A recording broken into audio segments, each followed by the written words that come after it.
یو افغان. په ډنمارک کې د پښتون ژغورنې غورځنګ غړو پاکستان د افغان کډوالو او پښتنو لږکیو سره په بشري ضد چلند تورن کړ. د اکتوبر پر لومړۍ نیټه په ډنمارک کې د پاکستان سفارت مخته د پښتون ژغورنې غورځنګ پلویانو احتجاجي لاریون وکړ او د پښتنو لږکیو او افغان کډوالو سره د پاکستان دولت لخوا د توپیري او بشري ضد چلند د بندیدلو شعارونه یې ورکول. په دې لاریون کې چې میرمنو هم ګډون کړی وو، له سویډن، جرمني، هالند، بلجیم او فرانسې څخه د غورځنګ مسؤلینو او غړو برخه لرله. لاریونوالو د عیدالرحمن وزیر، زکیم وزیر او ګیلمن وزیر د خلاصون شعارونه په لاسونو کې لرل. دا کسان د مۍ پر 21 نیټه او د جون په نیمایي کې د پاکستان پوځ لخوا نیول شوي او تر اوسه پورې تر شکنجو لاندې ساتل کیږي. یو شمېر نورو لاریون کوونکو پر پی ټي ایم د کرکډاون بندېدل، د هدفي وژنو بندېدل، د ځورونو او شکنجو ورکولو بندېدل او دې ته ورته شعارونه په لاسونو کې لېږدول. پر سپین بولدک او چمن او همداسې د تورخم له لارې پر ډیورنډ کرښه د رااوښتونکو مسافرو او کډوالو د ځورولو او په کراچي او اسلام آباد کې د زرګونو په تعداد افغان کډوالو چې ډیری یې قانوني اسناد په لاس کې لري، د پاکستان پولیسو او ملیشو لخوا د غلا او رشوتونو اخیستلو لپاره نیول کېدل او د دوی ځورول کېدل د ګاونډیتوب او بشري حقونو خلاف عمل وباله او د دې عمل د بندېدلو غوښتنه یې وکړه. د دې سره په پاکستان کې چې د افغان کډوالو سره د پنجاب ریاست کم غیر انساني چلند کوي، کم ناروا عمل کوي، دا د غندلو وړ دی. دا پکار دی چې وغندلی سي. لاریونوالو د افغانستان پر حکومت هم غږ وکړ چې د نجونو د تعلیم، تحصیل او ښځو د کار پر وړاندې بندیزونه لرې کړي. په افغانستان کې تر 2 کاله ډېرې مودې راهیسې تر 6 ټولګي پورته نجونو پر مخ ښوونځي تړلي دي او د څه د پاسه 1 کال راهیسې نجونو ته د لوړو زده کړو اجازه هم نه ورکول کېږي. د نړیوالو سره مې دا مطالبه ده، غوښتنه مې ده چې د طالبانو پر رژیم باندې دي فشار راوړلی سي تر څو د نجونو د مکتبونو دروازې زموږ د خویندو پر مخ باندې خلاصې کړلی سي، زموږ د خویندو پر مخ دي د کارونو بندې دروازې خلاصې کړلی سي. طالبان هم د اسلام هم د قرآن خلاف ورزي کوي دلته چې د خویندو د بچیانو سره د علم حق اخیستی دی یا د خویندو سره د کار حق اخیستی دی.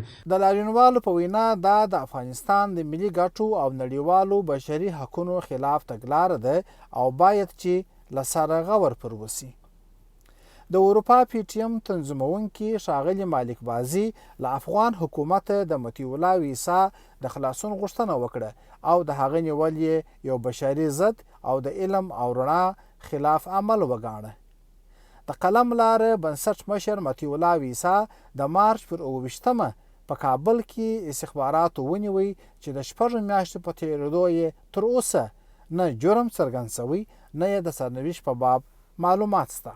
موږ د دې سره د طالبانو د حکومت څخه په کلکه دا غوښتنه کوو چې مطیع الله ویسا چې د علم خبره کړې ده، د کتاب خبره کړې ده، د قلم خبره کړې ده، هغه هیڅ د سیاسي عزایم نه دي درلودلي.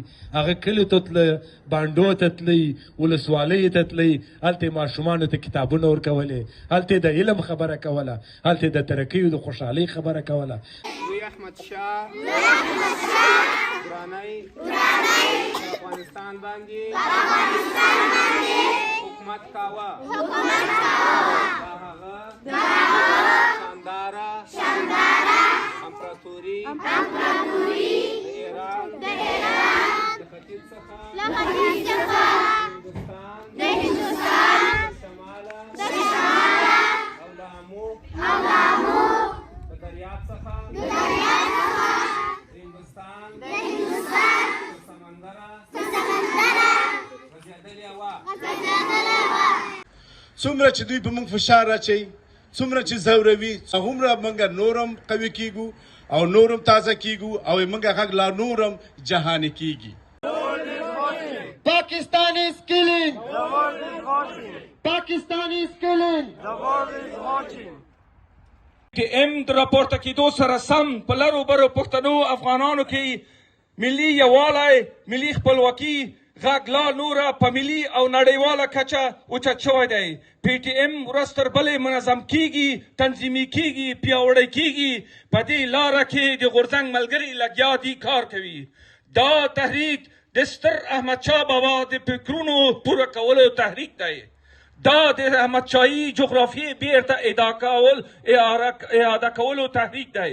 نه یوازې دا چې پاکستان د ام بي سي ته دا ووایو چې موږ دغه ستاسو غیر انساني او غیر بشري ظلم او کړنې غندو، بلکې د همدې ځای څخه د نړیوالو بشري منابعو باندې دا غږ کوو چې د پاکستان د دې ظالم او جابر ریاست د ظلمونو په وړاندې زموږ سره ودرېږي، ملاتړ مو وکړي او زموږ همکاري وکړي.